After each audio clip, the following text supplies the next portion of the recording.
Sebs, and today we've got the Dometics Two Way opening fridge. I'm moving to a quick demonstration on how to use the item. So first up, turning the fridge on is a simple push of the same middle button. The screen will illuminate, and that's when you know it's turned on.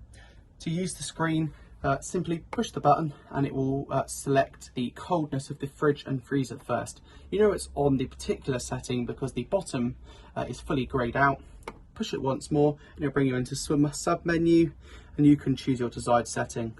We'd highly recommend using the coldest setting just to cool the fridge down. It will mean the fridge cools down quicker. However, from personal experience, turn it down a little bit when you're using the fridge, as it does tend to freeze the fridge. So yeah, turn it down when you're using it, push the button again and it will take you back to the main screen. To go down to the next menu, push on the button again, scroll once and it'll take you into the middle menu.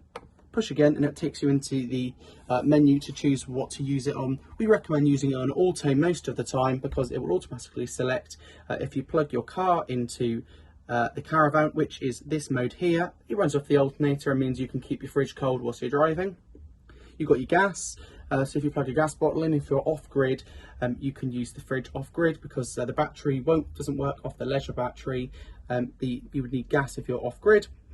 We've also got mains hookup here as well, which can obviously be used if you've plugged 230 volts into the Caravan. But like we say, we recommend auto.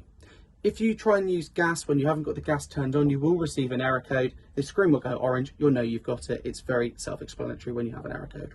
Click back to the menu and we'll push in again. And we'll go to the bottom menu. This is your settings. You've got the light brightness. So if you found that the screen was a little bit too bright in the night, you can turn it down and turn the screen off. And obviously you can make it brighter as well. You've obviously got the beeps. You can turn them on and off if you preferred you didn't like them. You've also got the fan, which keeps the back of the fridge cooler. It just means that if you're in a hotter country, maybe abroad, the fridge won't get so hot. So hopefully it will work in a more efficient manner. Last, we've just got the frame cooler. It stops the frames from freezing and allows the fridge to work more economy. Pop it back into the menu, and that is the main working of the fridge. Lastly, we'll just talk about how the fridge actually works. It's a two-way opening fridge, so you can either open it left or right. We'll open it from the right this time because it's easier for the camera. We don't recommend using any of the drawers. Don't put heavy stuff in these whilst you're towing, as they do crack. They're not very sturdy, so be really careful with those. You've obviously got a crisper zone down the bottom here. This one's relatively new, so it's actually just stuck down at the moment. Obviously you've got all the shelves above there as well, with little bits so your bits and pieces don't fall out.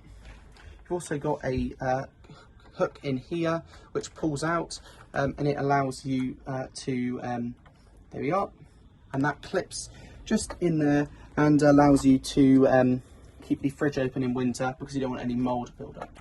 Above, obviously, we've got the freezer, and that's the same, opens both ways, and that's plenty large enough. However, don't put too much in here and block the rear vents, as it will hinder the working of the fridge freezer. We hope this instructional video has helped, and if you've got any questions, don't hesitate to contact us.